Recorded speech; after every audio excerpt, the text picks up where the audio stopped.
Well, good morning, buenos días.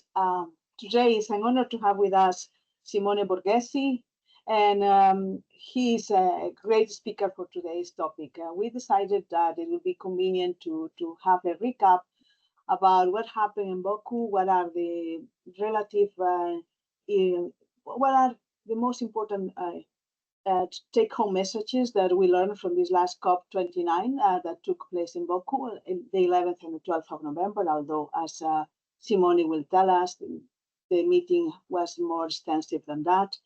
And we thought that, that ECOWAS should play also a role disseminating the most important key points that have been discussed and agree on the past COP29.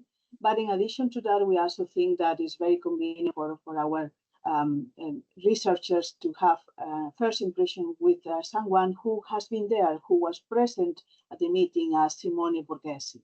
We want to thank you, Simone, in advance for taking your time today, and we also thank our guests and other invited, the participants in the meeting. I have some echo, and I cannot be too lengthy in my presentation, but feel free to ask any question with the chat. I will be moderating the chat, so feel free to ask the questions there, and if you need, we will give you the microphone afterwards. So without any further ado, I let the floor to Xavier, who is going to introduce Simone and who is going to be directing a bit this conversation about Baku and the consequences of this last meeting of the COP29. Thank you again for all. It's a very well attended meeting today, and we are very happy about that. And we look forward for this conversation. Have a great day. Okay, hello, and thanks, Maria, and thanks above all to Simone for being able to join us and accepting to join us in such a short notice. So let me first of all introduce Simone, who is a good friend. First of all, we met many years ago, and we kept a very good relationship since then. I came back yesterday or 2 days ago from the EUI, spending almost a month there. So, and this is thanks to Simone. So it's great to have you here, Simone, not only because you are a good friend and a good academic, but also because you have such an expertise on these COPs that it is a luxury to have you here. So let me explain briefly who Simone is. He's a professor at the University of Siena, one of the oldest universities in Europe, and a very great place. He's also a professor at the European University Institute at the Florence School of Regulation Climate. He's the director there. This is a center at this prestigious European university, which is devoted to analyzing the European climate policies mainly, but also they are doing very interesting work at an international level from an economics point of view, but I mean, dealing mostly with economic instruments, but also with other approaches and other instruments in mind. He's also the president of the European Association of Environmental Research and Resource Economics. This is a very, very important position, as you can imagine, because it is one of the major associations, world associations of academic economists, and he's the president at the moment, and also he's vice president of the University of Siena. He's the vice president there for international relations. So I don't know how you can manage to do all these things so well, Simone. But congratulations, and you can see whom we are in front of. And Simone has been attending many COPs in the last years. I mean, I think you've been in most of them in the last probably 10 years or so, or 8 years or 7 years, in very strange places, in very difficult places. So the first thing I would like to ask you, Simone, is well, if you could very briefly, because I think that most of our attendants now live or later in the recorded mode because we are recording this conversation. Most of them probably know what a COP is and what are the objectives, but perhaps you can briefly explain why, I mean, what you're doing in COPs, and what is your experience in the last few COPs? I mean, what's your work there, your interactions there, very briefly, because then we'll enter into this COP, of course. Okay, thank you, Xavier. Thank you, Marie, and thank you, everybody who is connected right now. It's a pleasure to be with you today, and thank you for having me today. Let me start from your question, what is COP about? COP, as you know, is the supreme decision-making body of UNFCCC, the United Nations Framework Climate Change, and its goal, its task, is to review the implementation of the national inventories, of the national actions to face climate change, and also review the progress on the way to the target of emissions reduction that were agreed by the parties. So COP, as you know, is a conference of the parties. The parties are the countries that signed and participate in the agreement. I participated to several COPs in the last few years, as you said, Xavier, in different strange places sometimes. It's also an experience, a personal experience, I would say. And my role in this COP has been to organize some side events, chair some side events, and also participate as invited speaker to some panels. This year, for me, it was a record number of panels. I was in 8 panels, and I have to say I was very happy about this because this gave me the opportunity to present all our ongoing projects that I lead at the Florence School of Regulation at the European University Institute. So it's a very good opportunity to exchange views, but also to inform, and that's the ultimate goal of my participation, to inform the policymakers. Indeed, if I may spend a few words more on the COP structure, because this is important for those who haven't been there. COP is, let's say, works in I would say, with concentric circles. So there is the most central inner circle is the one where the negotiations take place. So where the countries' negotiators meet and discuss. Then you have larger circles. The following one is the one where the technical works takes place. So, and this is where the side events occurs, and this is where my participation is. And then there is another larger circle. It's the green area where NGOs, how can I say, the civil society participates with stands, with opinion, or even protests that represents another circle that is very important. Being in the, I would say, technical circle allows you to have the negotiators, because they sometimes get out of the negotiation, come and listen to the panels that they think are most relevant. So there is real contact, you know, and this is what I particularly like, because in my events here, also in Dubai last year, I had the opportunity to have the negotiators of some key countries that came, participated, listened, and at the end of the event, exchanging views before coming back to negotiate. And so you don't feel useless, or not totally useless, let's put it this way. You have the opportunity to inform. I don't want to say influence, but at least inform. Great, Simone. So, I mean, we'll have a conversation here. And Maria will be joining the conversation and also will close the event. And both of us will try to summarize at the end the main takings. As Maria said, please feel free to send questions during this hour, this 50 minutes more or less that we have left. We'll try to keep some minutes for these questions if there is any. So my first question, Simone, is a rough one. Is it sensible to have? I mean, was it sensible to have the COP in Baku, in Azerbaijan? I mean, the country is a fossil fuel, very dependent country.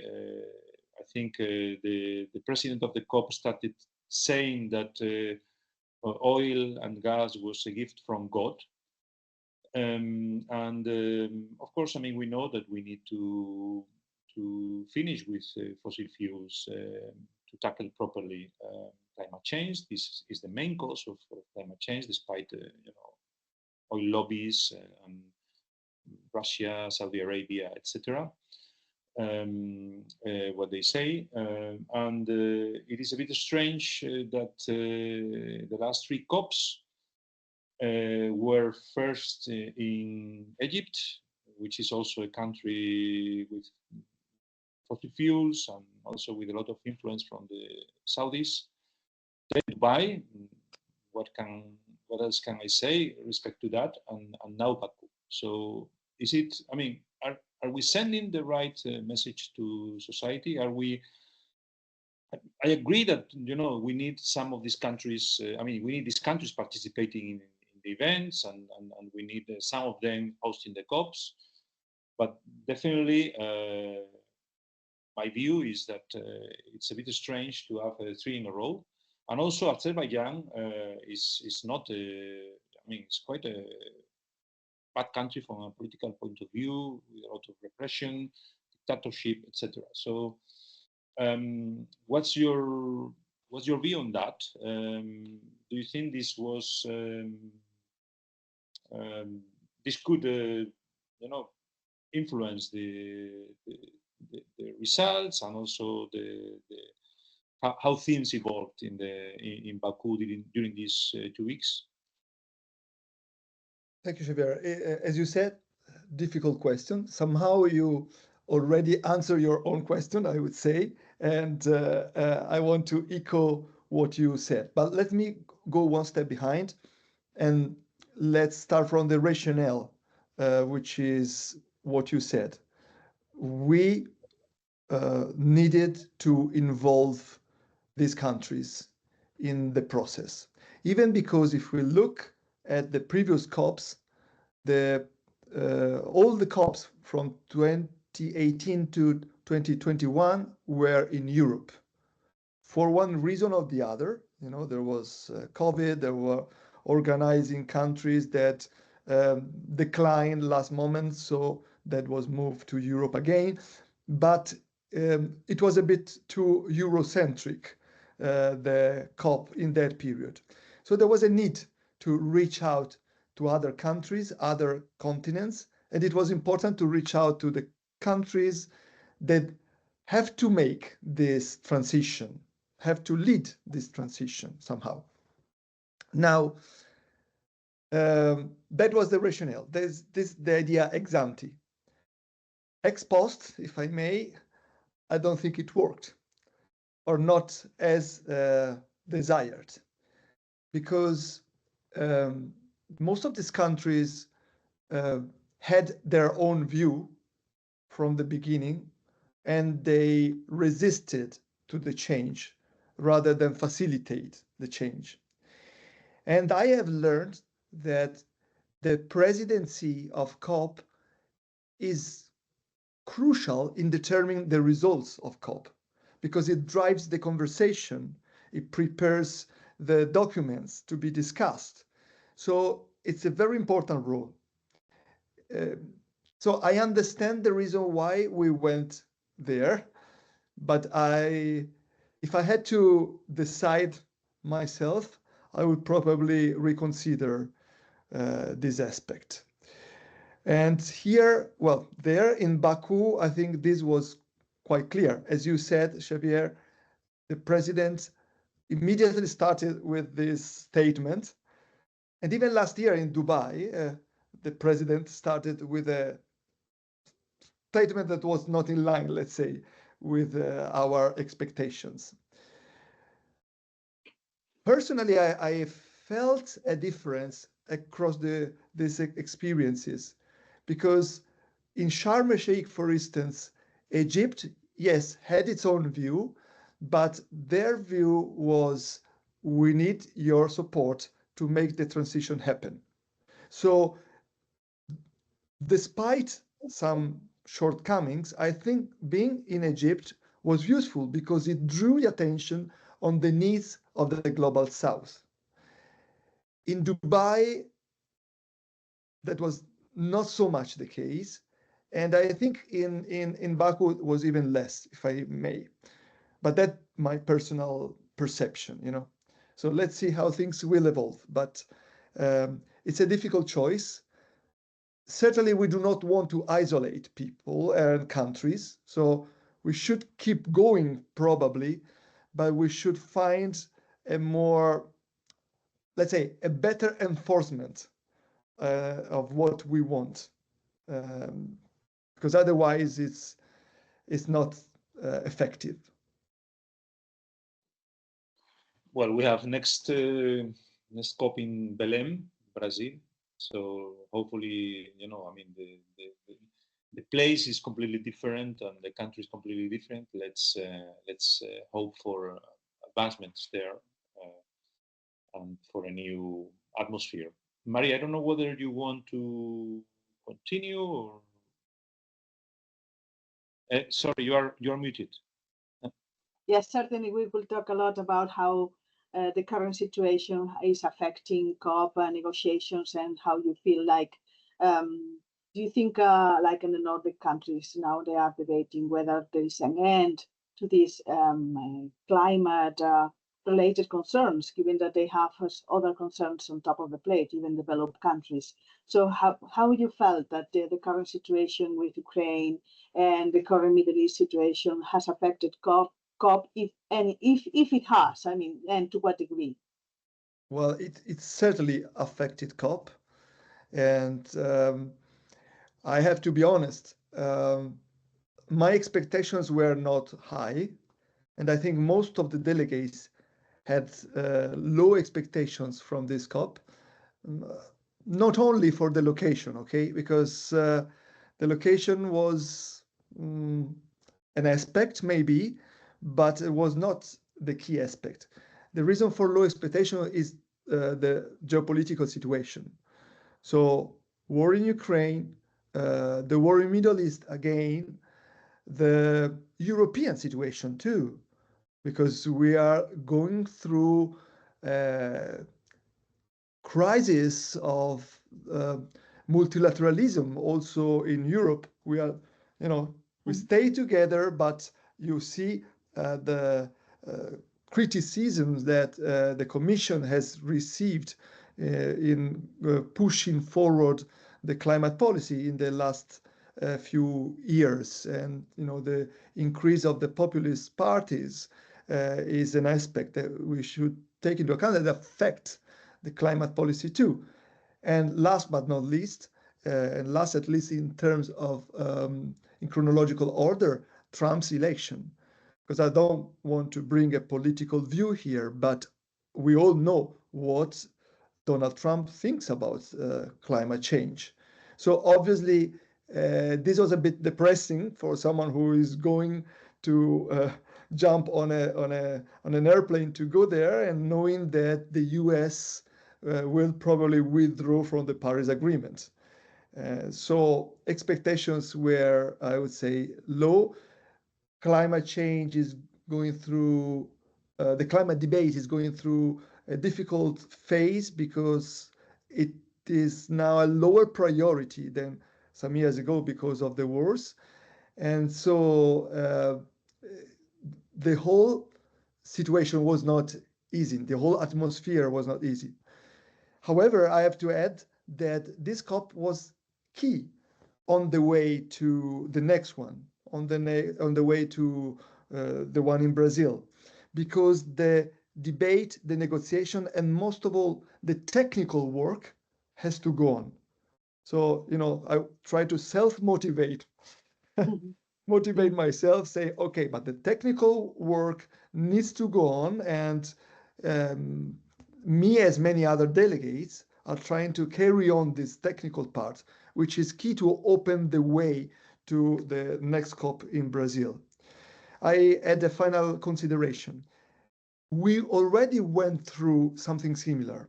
I remember years ago, after the failure of COP15 in Copenhagen, we had high expectations, but no result, that for a few years, nothing happened until COP21 in Paris. And people were asking me, why are we waiting for Paris? Okay, the climate change problem is urgent. It makes no sense. And I agree, because it makes no sense to wait for a few years before reaching an agreement. But unfortunately, this cooperation needs time. And reaching an important agreement needs some technical work in between. So we had nothing between Copenhagen and Paris. I'm obviously forcing a bit my statements. It's not true that there was nothing, but you felt like a desert land going towards a new agreement after the end of the Kyoto Protocol. And somehow I feel the same here. We are waiting to reach COP30 with much higher expectations in a country that will focus on different aspects, on the global south, on biodiversity, I think. So let's keep the spirit high, let's keep working on the technical aspects, and let's keep hoping for a better agreement in the future. If you allow me, you have mentioned the Paris Agreement, right? It has been signed in 2015. The objective was to keep the temperature below 1.5 if possible, and at least below 2%. But however, a few weeks ago, Copernicus already indicated that this was 2024, the hottest year in history, and we already overpassed the 1.5 limit. In fact, they are estimating 1.64 degrees over pre-industrial levels. So an increase of 1.64. So, well, I mean, I don't know even how to put my question, but I think you may understand how discouraged we may feel then when we see Copernicus data and we see the political attitude. And do you think there is quick and easy? I'm sure there's no quick and easy solution, certainly, but I was wondering, is there a reflection on what is happening right now in terms of climate, in terms of, was there a concern about the fact that we already overpassed some of the limits that we had set up in the Paris Agreement, and we are growing speedily up to 2 degrees and more? Has been there a reflection upon these issues and the urgency that we need to push the debate? Well, Maria, it's certainly not enough what we are doing. And the numbers tell that it's not enough, that we are off track. And I want to add another number, the so-called global stocktake, so that considers the path for the future years, forecast that we might have an increase by 2.1, 2.8 degrees Celsius in this range, given the present commitments and efforts. So we are not only not in line with 1.5, we're not in line with 2 Celsius degrees, because as you recall, the Paris Agreement says stay below 1.5, at most 2 degrees Celsius. I think, if I may, that it was probably wrong to put 2 temperatures in that agreement. You should have said stay below that threshold, full stop, period. When you say and possibly below, and if not, you already lost that threshold. because you already opened the door to a different outcome, a different and less ambitious target. So having said that, it is disappointing. And if you ask me whether the current situation is reflected in the political debate, the way I see it, the answer is probably not. The urgency is not there, in my view. So on the one hand, I learned from participating in COPs that it takes time and that, it is better no agreement than a bad agreement.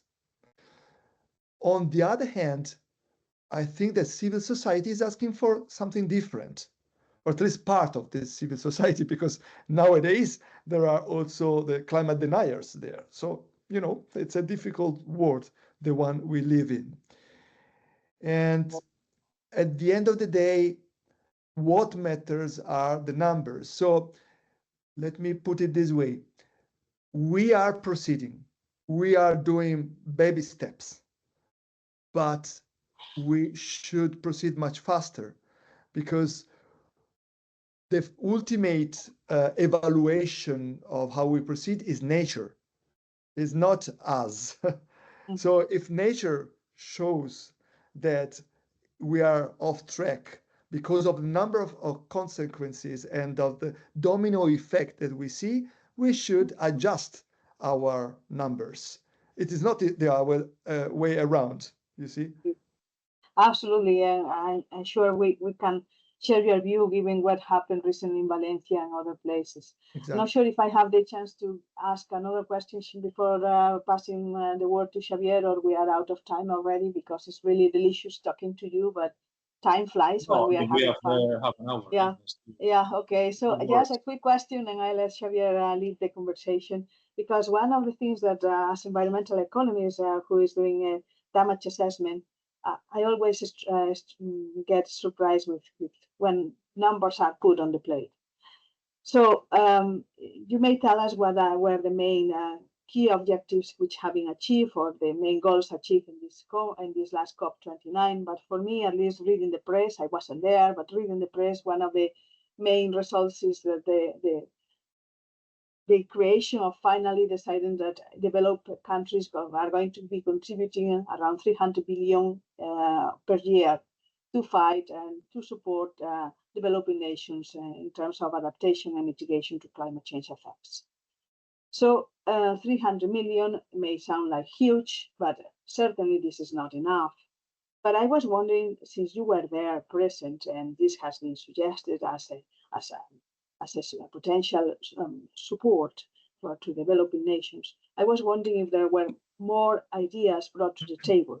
For example, there are many voices that that say clearly that maybe donating money to developing nations is not very optimal in terms of the urgency we have on the table.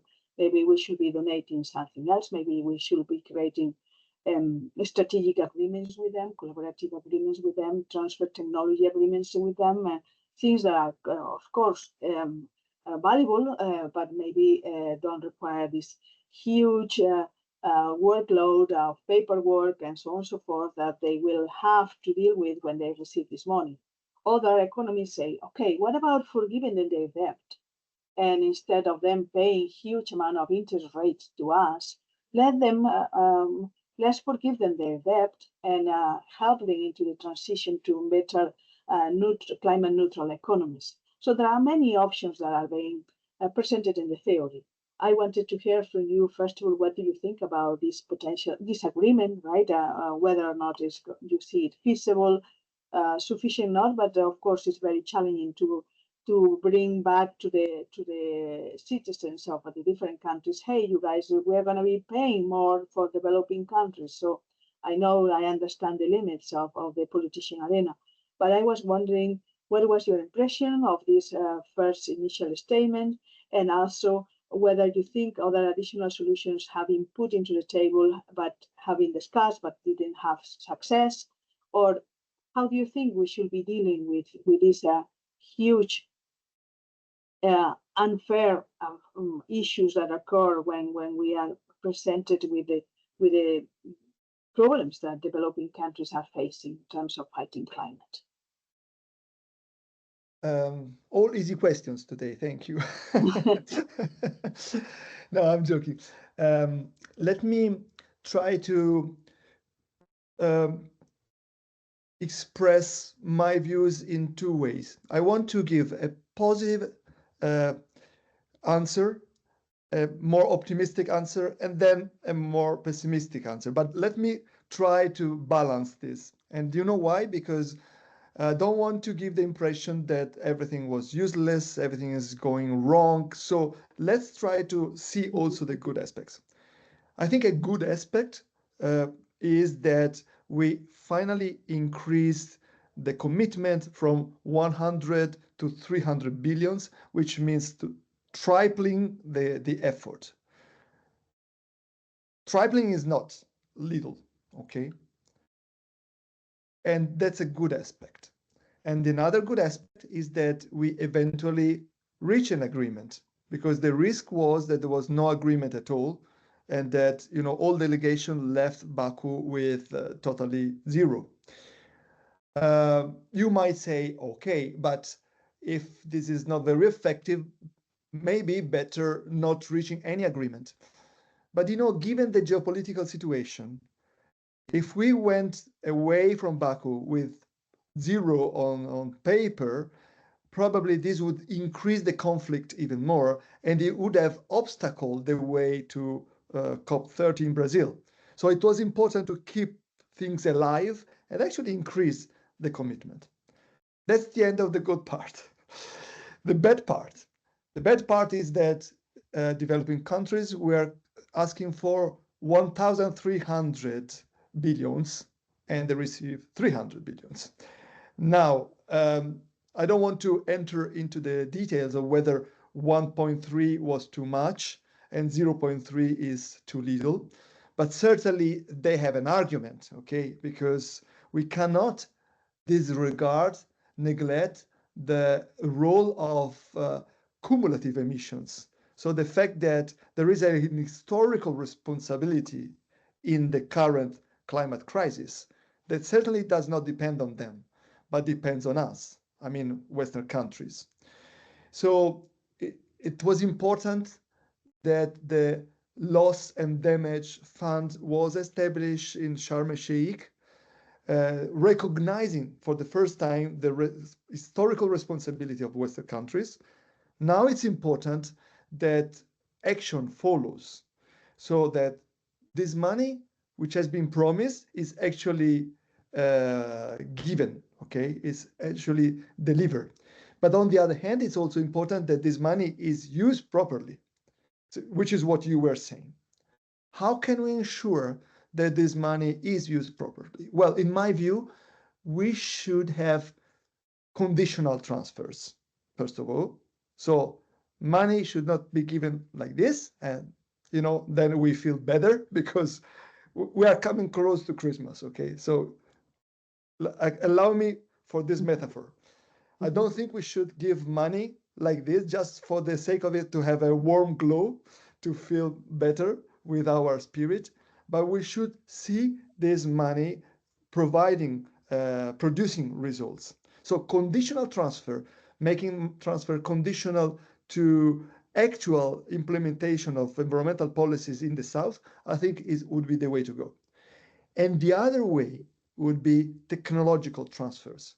Because if we transfer money but not technologies, and we do not create the human capital there, I don't think this will be effective. We have seen it in other different contexts. For instance, on health issues, there were transfers to, say, African countries, but then they didn't have the technologies or the doctors to solve the problems. So we need human capital, we need man-made capital, and financial capital. All these three together to make our efforts and help really effective. Yeah. Simone, one of the questions regarding this money, 300,000, is who's going to pay for this? Because it seems that the EU or Europe, including the UK, are the only candidates at the moment, right? Because the US is probably leaving. The Chinese don't want to be in this, and I think this deserves a reflection, whether China, with all the economic might they have, can be outside this. Of course, the Russians, we cannot expect anything from them at the moment. Even, rich Asian nations may not be here. Perhaps Japan will contribute a bit. So it's a lot of money to come only from Europe. Is it sensible to think this? No, it will not come only from Europe, for sure. The idea is that this money should come from public funds, loans from multilateral banks, but also private funds. In fact, the expression that is used is mobilizing funds. And obviously, we cannot achieve that target, but we cannot even fight climate change without the private sector on board. That's, I think it's clear. So no matter how much we can like or dislike public intervention, in any case, public intervention will not solve the problem on its own, alone, let's put it this way. So no, it will not come from Europe only. But then the question that you're asking is, where will it come from? Because indeed, the geopolitical situation is depressing right now. And there is a race to the bottom rather than a race to the top. In my life, I think I saw both. Because especially a few years ago, I could witness the desire of other countries to mimic, so to speak, the European climate policies and show that they are not behind Europe, but on an equal foot or even better. So this created momentum for a race to the top. Now, with this geopolitical situation, with the Trump administration, with the war, with the populist movements, I feel there is a race to the bottom. And this is a bit depressing and worrying because indeed the private sector will not follow if the public sector doesn't lead the way. However, I also want to say something positive again, even on this question. My answer is there is part of the private sector that is very aware of the problem and wants to go ahead. And we have to leverage on this because some companies do already a good job, some do a great job, and I don't mind if they do it for money, because if they want to have a first mover advantage, it's absolutely right. We should not, base our considerations only on ethical considerations, which are super important. But let's work on the economic part. And if this is the instrument that convinces the private sector to do the transition, I'm fine with that.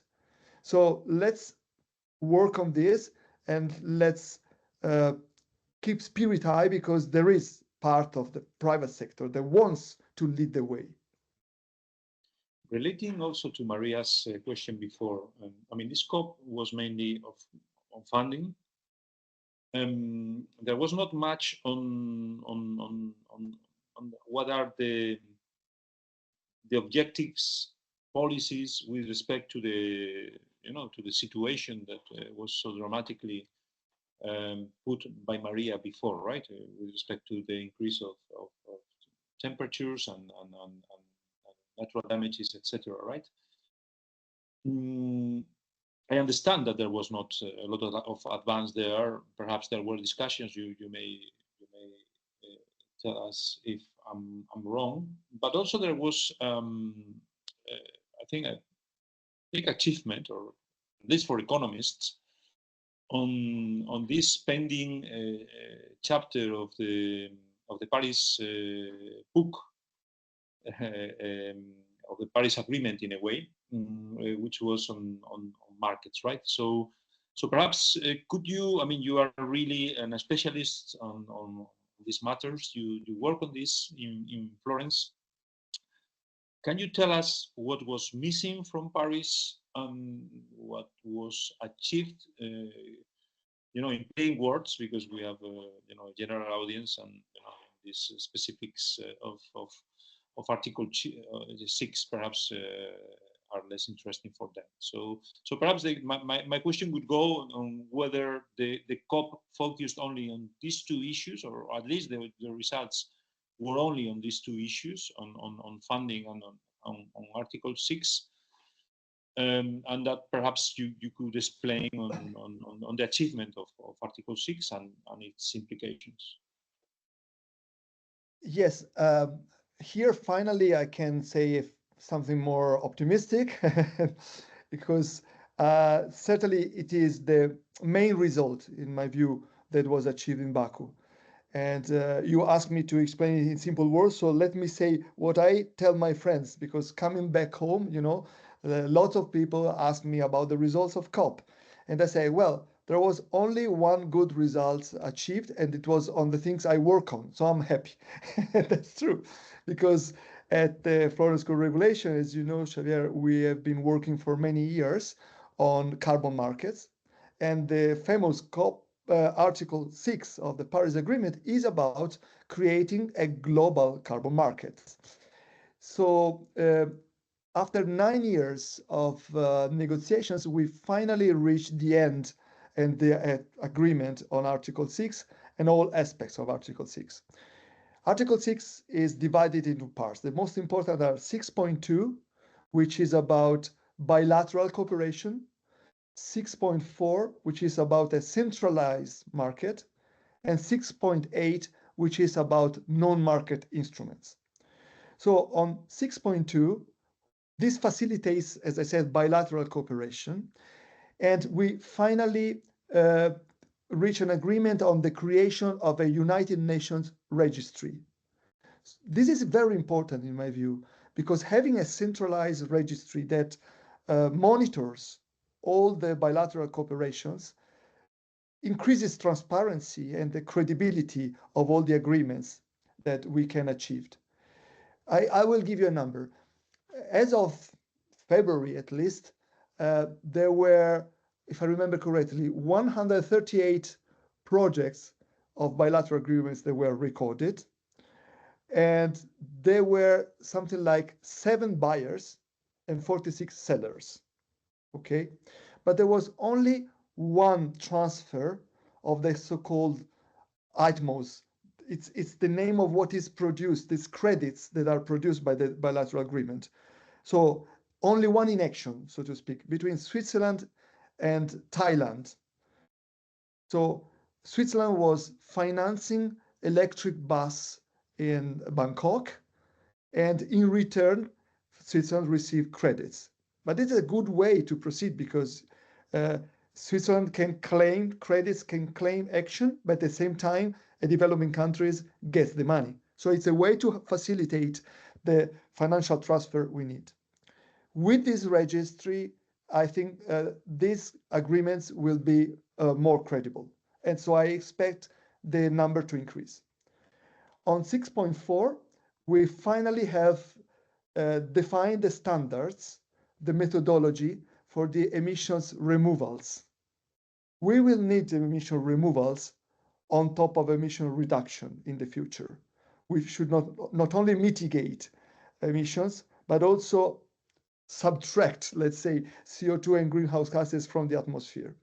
But the point is that the way we can do that are still the object of debate. So we need robust methodologies to say, okay, this works, and okay, this is the right number of the removals that have actually occurred. Think of afforestation, for instance.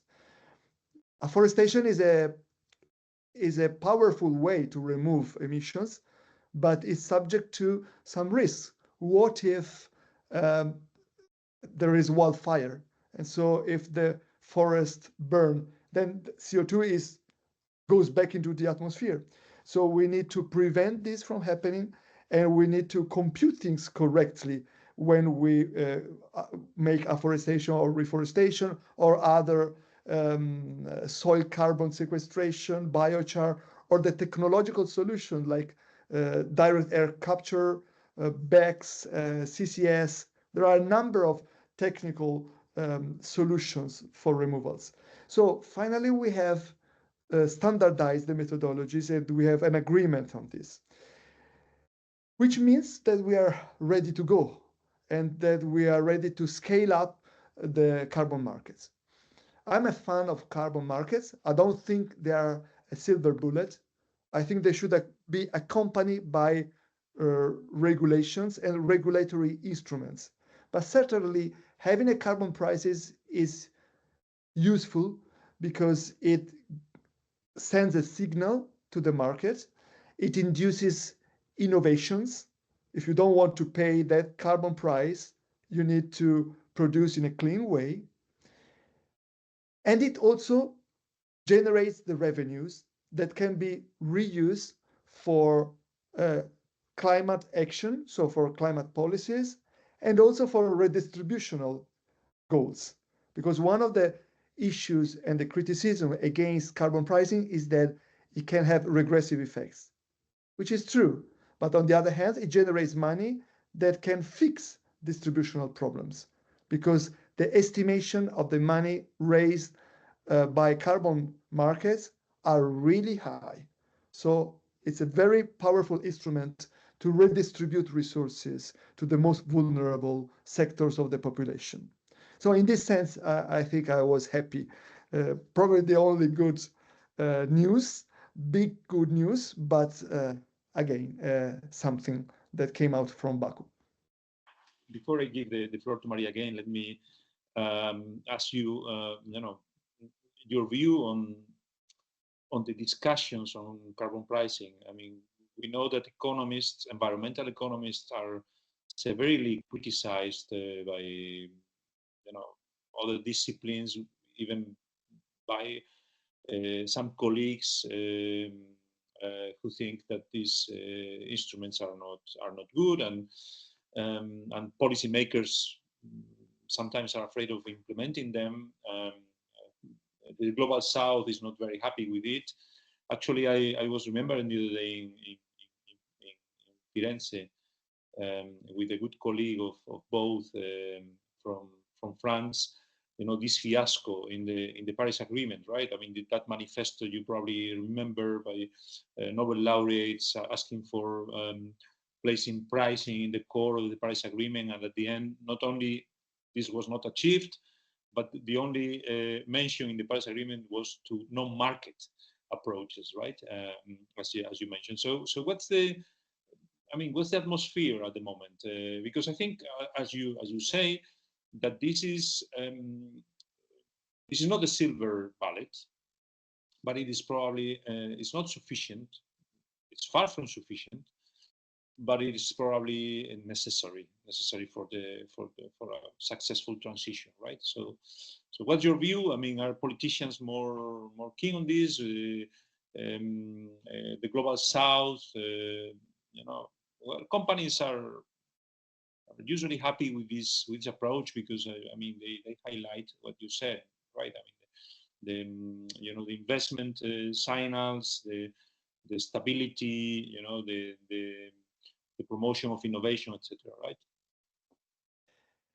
Yes, that's the atmosphere. What you're describing, namely companies who are more willing to act in favor of climate policies because they see also the gains, the profits they can earn from it, are supporting carbon pricing more. The global south is more skeptical, I would say. And also our colleagues who are non-economists. By the way, next Monday, I am giving a speech here in Siena in a context of ecological economist. And I really like this kind of debates because I think we have a common goal and it is important that we work together towards that goal. And to be honest, in the past or in the present, when I explain how things work, even those who are skeptical at the beginning, they start saying, okay, I see the reasoning behind it. I think some problems should be fixed, but it makes sense. So let me try to stress again that it makes sense with a number. Um, the expected amount raised by the European emission trading system by 2050 will be twice as much as the COVID package. You know, the COVID package was huge, was a huge intervention, like, you know, probably only in the past century we have shown with Keynesian approaches to get out of the deep crisis that we experienced. So it was the first time after many decades with a huge amount of money to face the COVID crisis. The EU ETS, the EU ETS, I'm not talking about all carbon markets, only the European one, is expected to generate twice as much. Obviously on a longer time horizon, but it's a lot of money. So this means that this can be used for climate policies, but also to redistribute against regressive effects. And I'm not saying that. I mean, this is an evaluation of some orthodox economists like Clemens Fuest and Jean Pisani-Ferry. So they are reasonable estimations. And again, this is only about Europe. What I think we should do is both within Europe and outside Europe is using this money for redistributional purposes. And although I know many colleagues don't agree, earmarking this money. So saying, you know, this money comes from the ETS, comes from the carbon markets, so that people get familiar with this, understand what these instruments are about, understand the advantages that they can bring on board. It's important that we convey this message, that we inform about the potentialities of these markets. Then again, I'm not saying they are a silver bullet, but they help.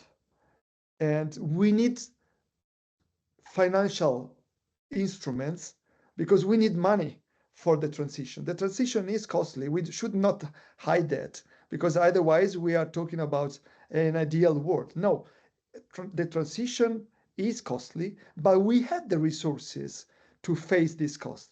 And these carbon markets can create the resources we need. Super.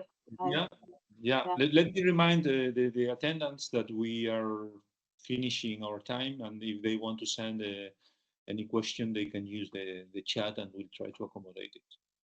Xavier, Maria, can I say one more thing that came to my mind and that came from Baku, to be honest? Because I was talking about using this money for vulnerable people, for redistribution purposes.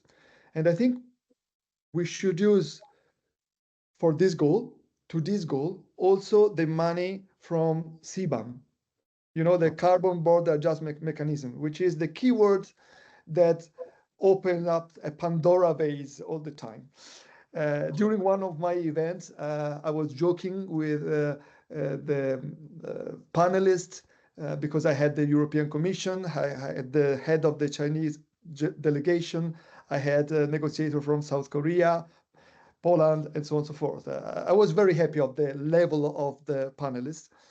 But at some point, the CBAM came out, and the simple word started a very lively debate. And so I told my colleagues, well, if you want to start a party, just say CBAM, and then you will have fun for the rest of COP.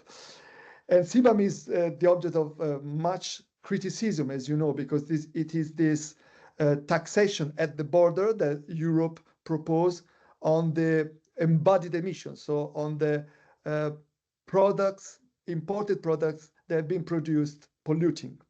So it's a way that Europe proposed to reduce or to disincentive the consumption of polluting goods and to incentivize our trade partners to change their production process in a cleaner way. Now, my proposal, and something I propose with a few other colleagues, is to use part of the CBAM revenues, so part of the taxation entries, for redistribution to these countries that need to make the transition. It may appear as a nonsense because on the one hand, you tax them, and on the other hand, you return some money. But the reason is that if we want to prove that this is not a protectionist measure, and that we want to help them during the transition, I think this is a very powerful way to do it. I made this proposal in a panel in which I had the head of the DG Climate and of the head of the DG Tax, plus the Vice Minister of Poland, and so on and so forth. So it was a peculiar panel. I was told, by the European Commission that probably the amount of money from CBAM revenues is not very high. So this is not what we should go for. But I think signals matter. So if we give this signal, we immediately clarify that we are serious about what we are doing, that we are doing that for environmental purposes, not for trade purposes, not as a trade barrier. So I still believe it's a good idea, but I might be wrong. I'm sure you're not wrong, and I very much like the idea you are conveying here that information is crucial and carbon pricing should be communicated. You know that I've been collecting tweets and lots of information on how people feel and understand climate change in social media for many years.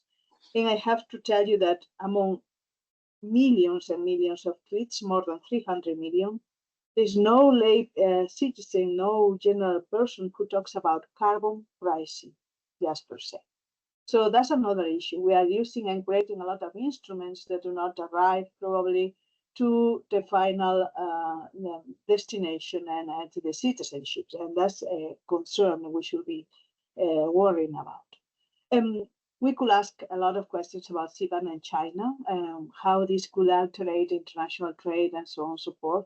But maybe, given that we have two questions in the chat, I'm going to give them an opportunity to be read. And furthermore, just to conclude, I want with not to conclude, but maybe the last question we have on the table is what should be expected from Belém and what are the expectations and how we should be preparing this next COP30, which is going to be the next final meeting. But before that, that's the final question, I think.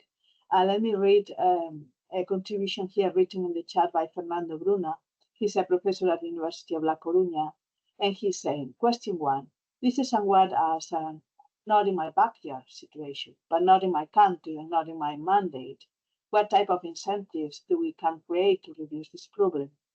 And related to that, he's saying the question two is like, there's an elephant in the room, Donald Trump, and the right is a worldwide tide. How we can deal with their political position about climate change, which are, they both questions are a bit a linkage and link, and that's why I'm presenting them together. Well, thank you, Fernando. Very interesting questions. I will try to give two short answers, but obviously they are complex questions that would need much longer and more detailed reflections. In my, I don't want to say previous life, but in my recent life, I was or am a game theorist. So I have this mindset that I think applies very well to COP. So my feeling is that we are in a Nash equilibrium. We are stuck in a sort of prisoner's dilemma and in a poverty trap. Because as Fernando is writing, it's not in my backyard, not in my country, not in my mandate, but this Nash equilibrium, as we know, it's welfare diminishing, okay? So we could all be better off if we coordinated. Now, how can we get out of a poverty trap? I think we need a first mover. And in that sense, I believe that CBAM could be a good instrument to get out of that poverty trap, because it's a game changer, unexpected probably, that maybe is not fully rational, because you may expect the others to retaliate. But on the other hand, we need to get out of this, of the situation in which we are stuck. So what I see is that since the EU started with the proposal, Europe received many criticisms, but the other countries are doing the same. So now we are at a crossroad. If we manage to induce the changes, then this is going to be very powerful. But if we go to the opposite way, in which everybody puts a CBAM just for protectionist reason, then we are done. And that is why I insist on the fact that it should not be perceived as protectionist. Otherwise, it starts a protectionist war. And that's the last thing we need. So I used to say also to the Commission in our conversations, I think CBAM is a risky move, but probably it's the move we need to change the game and induce changes. And UK started with CBAM. Brazil wants to implement a CBAM. Many countries that at the beginning said, "Oh, that's crazy," they are going along the same path. So, first question. Second question, the elephant in the room. The elephant in the room has orange hair, I'm afraid, and it's difficult to deal with the guy and with the political position that he has or other political parties have. However, I was forced to talk to different people, and you have to keep the dialogue going, even with climate deniers. It happened to me, and sometimes to my surprise, that I had to deal with climate deniers with crazy statements, in my view, that they were denying reality.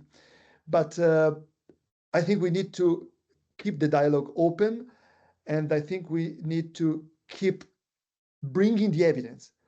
That's why I decided to go anyway to COP, because I think we have a task to fulfill, which is bringing scientific evidence. And no matter the reaction, I think this helps. Because sometimes even climate deniers, when you are robust in the evidence you bring to the table, they have to switch to other arguments, and that's very useful. I could tell a lot of stories and little anecdote on this. I'm not claiming that I was convincing, but sometimes I could at least convince the audience that the climate denier was wrong, because he, in that case it was a he, was bringing numbers that did not exist, and I had the opposite numbers based on solid evidence. So, it's a hard fight. Obviously, I have my own views, and the climate deniers have the opposite view. We have to respect everybody, but we have to keep fighting, because we know we have a solid evidence to show. Yes, Simone. So I'm going to pass the word to Xavier just to conclude or ask the final questions or comment the final remarks. And it's indeed the elephant in the room, in the sense that Donald Trump already started some protectionist movements, which are rather concerning with respect to free trade, and not considering CBAM or any other adjustment instruments for climate impacts. So Xavier, here you have a few minutes. We are out of time. We are running out of time, but I'm sure that there are a lot of questions still to be asked, and many ideas and suggestions to be brought up. So, yeah. Well, I just wanted, we are 5 minutes out of time, and Simone is a very busy person, as we know from the introduction before. So I want to start thanking again that he could find this hour to share with us his views, which were very, very good, and not only because he's a specialist in the issues, but because he was there, right? He was in Baku, and he was for 2 weeks in Baku in difficult circumstances. Perhaps we can talk about this in another occasion on in a funny way. But probably you suffered a lot there during these 2 weeks because of the conditions. Let me finish just summarizing in a couple of minutes. The main things we can take with us. And first of all, you raise your doubts on the peak of Baku and Azerbaijan for this COP. You were not the only one in this, and perhaps this can be a lesson for the future, right?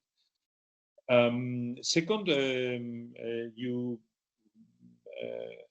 were also very worried with the state of the climate, with this anthropogenic effects, and Maria gave some numbers, and basically you said that the situation was quite bad, and probably the results from the COP regarding this were very limited, right? Perhaps it was not in the main objective of this COP, but the atmosphere was definitely not good for that. One of the things you mentioned as an achievement was the funds, tripling the funds. Of course, there are doubts. What is the public role within these big funds? Because, of course, I mean, China is not in the equation. The US is probably also leaving the equation, and at the end, the remaining public sectors are probably not enough to be able to cover this amount of money.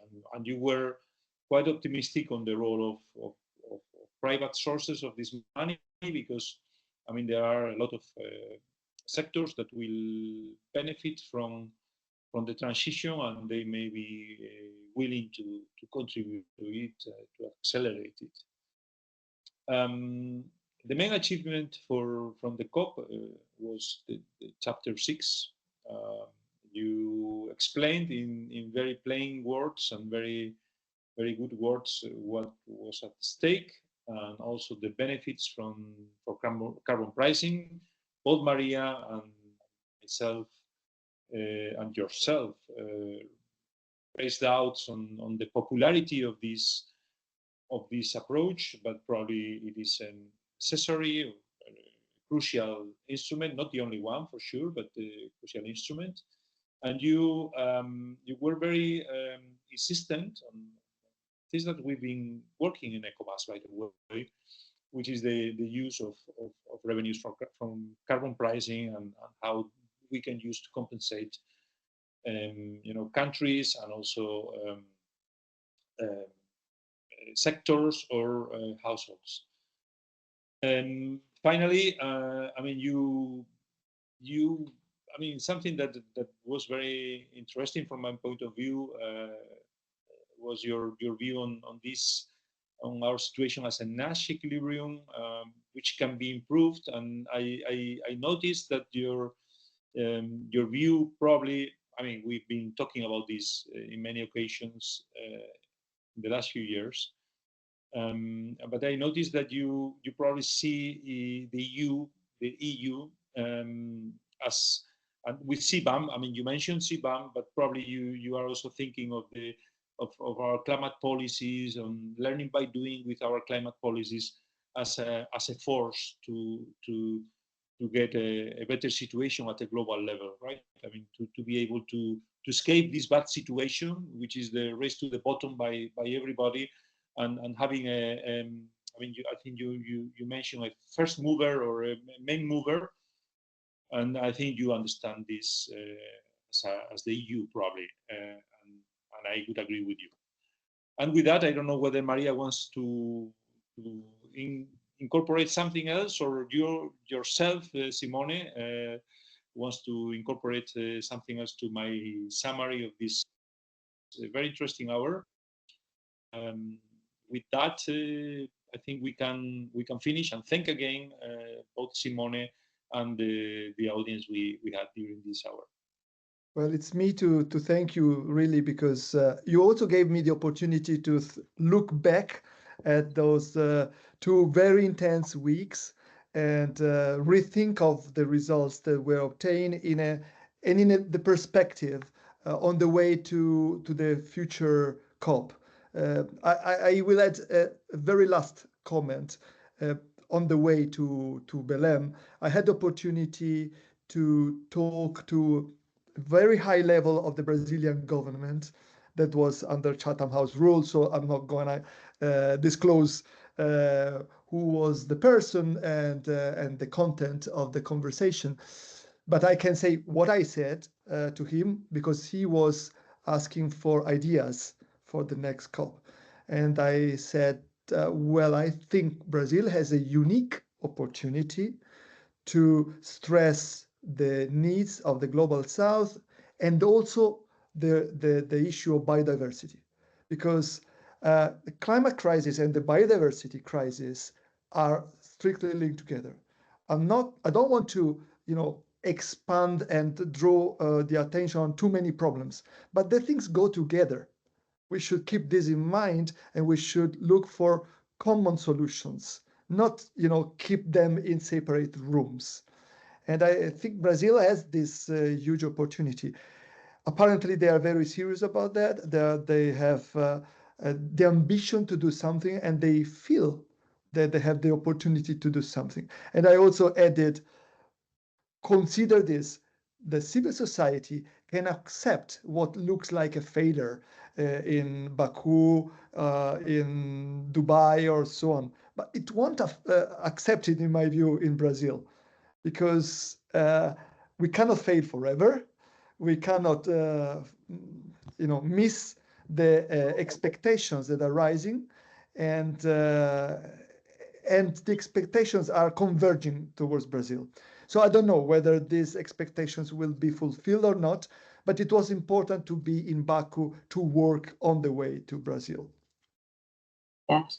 So I want to add just a few words to join Xavier, thanking you, Simone, and thanking our audience for being here today.